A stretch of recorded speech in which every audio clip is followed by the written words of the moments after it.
جمال صاحب، آپ نے ایک سوال کیا جمہوریت کے متعلق۔ جمہوریت کیا ہے؟ جمہوریت کی جو شکل آج ہمارے سامنے ہے، یہ جمہوریت نہیں ہے۔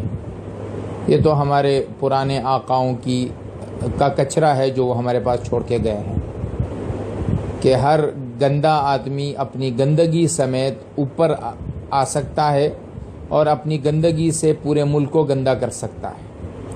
زناکار ہے، شرابی ہے، جو بھی ہے وہ اپنے ان گندگیوں سمیت اوپر آ سکتا ہے۔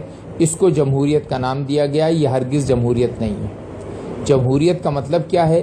جمہوریت کا مطلب یہ ہے کہ ہر آدمی اس کا جو حق ہے، اس کا جو مقام ہے، اس کو اس کے مقام پر اس کا حق ملنا چاہیے۔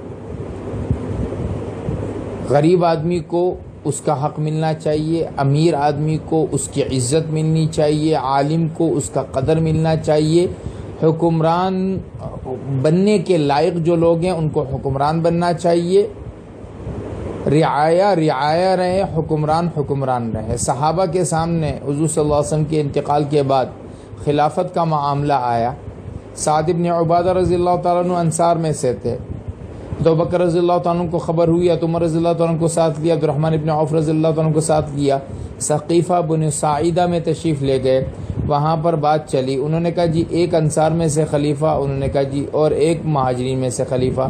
ابو بکر رضی اللہ تعالیٰ عنہ نے فرمایا حضور صلی اللہ علیہ وسلم تو یہ بات طے کر کے گئے ہیں کہ خلافت صرف قریش میں رہے گی۔ سارے صحابہ خاموش ہو گئے۔ اللہ کے نبی طے کر کے گئے ہیں خلافت قریش میں رہے گی، سو یہ ابو بکر، یہ عمر ہے، یہ عبدالرحمن ابن عوف ہے، دونوں میں سے کسی ایک کو طے کر لو۔ حضرت عمر نے فوراً ابو بکر رضی اللہ عنہ کے ہاتھ پہ بیعت کی، سارے صحابہ نے بیعت کر ڈالی۔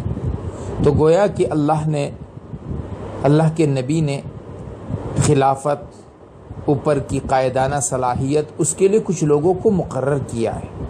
ان کی شرائط موجود ہے، قرآن میں موجود ہے، احادیث میں موجود ہے۔ ان لوگوں کو ان کا حق ملے۔ جو لوگ اس بات کے حقدار ہیں کہ وہ قائد بنے، وہ قائد بنے، عوام کو ان کا حق بنے۔ ایک کتا بھی اگر فرات کے کنارے پیاسا مرتا ہے تو اللہ عمر سے پوچھیں گے، یہ ہے جمہوریت۔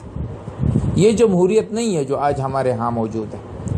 لیکن اب اگر ہمارے ملک میں یہ نظام ہے تو اس کے ساتھ کیا کیا جائے؟ علیکم بالسمع والطاعہ، میرے نبی نے فرمایا تم سنو اور ان کی اطاعت کرو جب تک وہ اللہ کے احکامات کی خلاف ورزی نہیں کریں گے۔ تو یہ جو لوگ ہیں، ہم اس جمہوریت کے ساتھ چلیں گے، ہم بغاوت نہیں کریں گے، لیکن اس کو جمہوریت قرار دینا یہ جمہوریت کی توہین ہے۔ جمہوریت تو سب سے بڑی جمہوریت کیا ہے؟ انسانیت کی خدمت کرنا۔ اگر وہ جمہوریت آ جائے ہمارے ملک میں تو ہم اس کی طرفداری بھی کریں گے اور اس کے ساتھ چلیں گے بھی۔ لہٰذا یہ جو لنگڑی لولی جمہوریت چل رہی ہے ہمارے ہاں، جمہوریت کے نام پہ یہ جو ایک ذلت چل رہی ہے، اس کا ساتھ دیں۔ آپ کے محلے میں، آپ کے علاقے میں اگر کوئی ایسا آدمی کھڑا ہے کہ جو عوام کے لیے بہتر ہے، چاہے وہ تھوڑا بہت فاسق ہے، تو اس کی آپ طرفداری کریں، اس کو ووٹ دیں تاکہ وہ عوام کی خدمت کرے۔